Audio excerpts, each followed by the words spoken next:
Alors, je vais vous présenter aujourd'hui quelques exemples comment on peut travailler avec les outils, les nouveaux outils statistiques dans la calculatrice graphique de Desmos. Alors, plusieurs façons d'aller chercher nos données assez simplement.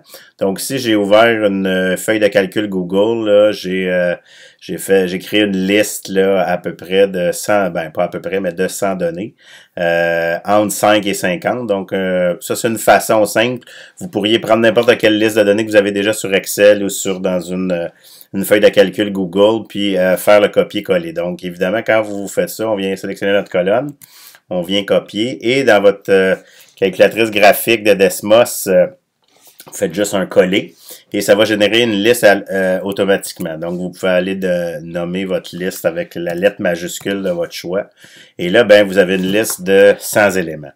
Évidemment, les données, on peut aller les chercher n'importe où. Je vous suggère entre autres le site de David Petro, qui est un fellow comme moi.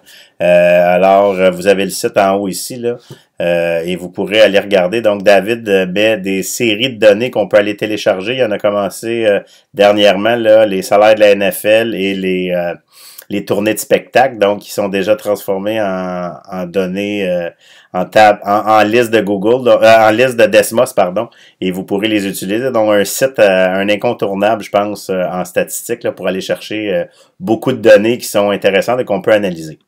Donc ça, c'est une façon d'aller chercher des données. On peut aussi, par exemple, faire une table de valeurs. Et on peut tout simplement enlever la variable Y et aller entrer des données là simplement. Ici, là, j'en mets pas beaucoup, mais pour vous montrer qu'on pourrait aller utiliser autant une liste qu'une liste comme ça de données dans une table de valeurs de cette façon-là. Alors, trois graphiques qu'on peut aller faire avec avec les outils statistiques de Desmos. Le diagramme de points, qui est pas quelque chose qui ressemble un peu à ce qu'on appelle, nous, les diagrammes à tige et à feuille, pardon. Donc, ce qu'on appelle la dot plot. Et évidemment, là, dans Desmos, quand on écrit le nom d'une fonction, au départ, là, je ne sais pas si vous avez remarqué, mais on est en italique. Puis aussitôt que Desmos reconnaît la fonction, ben on n'a plus cet effet de lettre en italique là. Et on va aller entrer en parenthèse la liste, donc qui est là. Donc j'ai ma liste L. Donc vous voyez les points qui viennent d'apparaître. J'aurais pu aussi entrer X1 et on aurait eu les données là. Évidemment, elles sont tous à la même hauteur, mais cette série-là est pas tellement intéressante, donc je vais aller utiliser celle-là ici.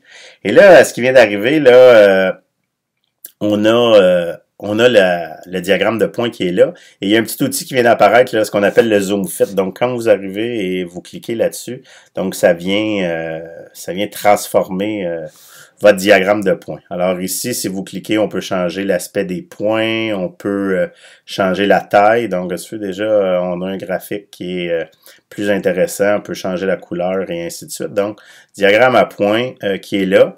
Évidemment, aussi, là, un coup que le zoom fit est fait, on peut utiliser, là, peut-être que vous connaissez déjà cette fonction-là, avec la touche Shift sur votre clavier, sur les axes, et ça fonctionne pas juste dans les outils statistiques, vous pouvez aller changer dynamiquement vos axes de cette façon-là.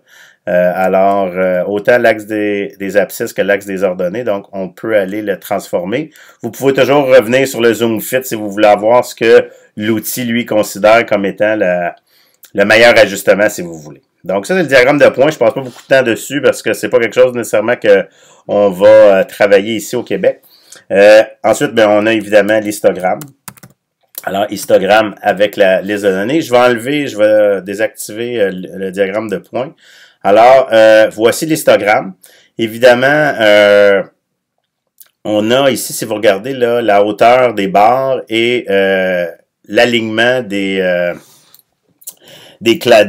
barres, si vous voulez. Là. Donc, ici, vous avez la quantité, donc le count, et vous avez la densité, donc la fréquence relative ici. Fait que là, quand je clique entre les deux, donc si je fais fréquence relative, et je clique sur mon zoom fit, bien évidemment, là, on va voir ici 4%, 6% et ainsi de suite.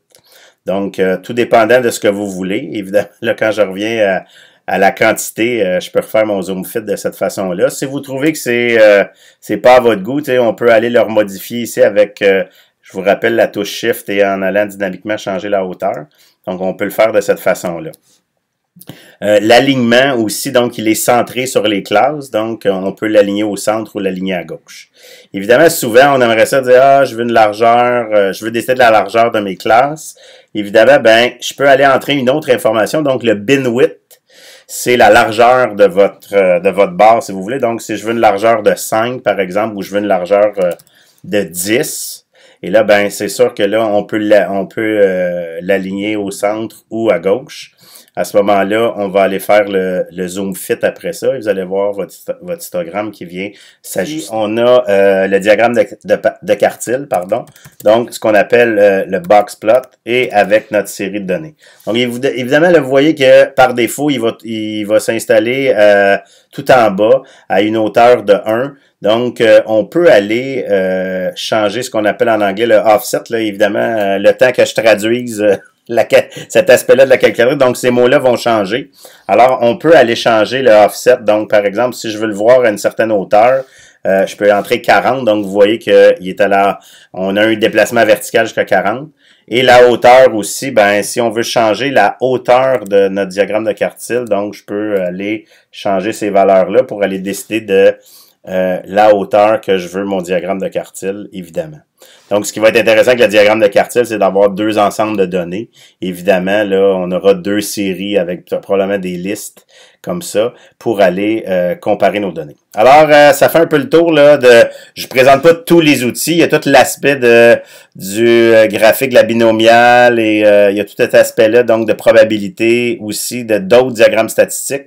Peut-être que je ferai une capsule, là, mais à ce titre-là, on s'en va peut-être plus dans le collégial et tout ça.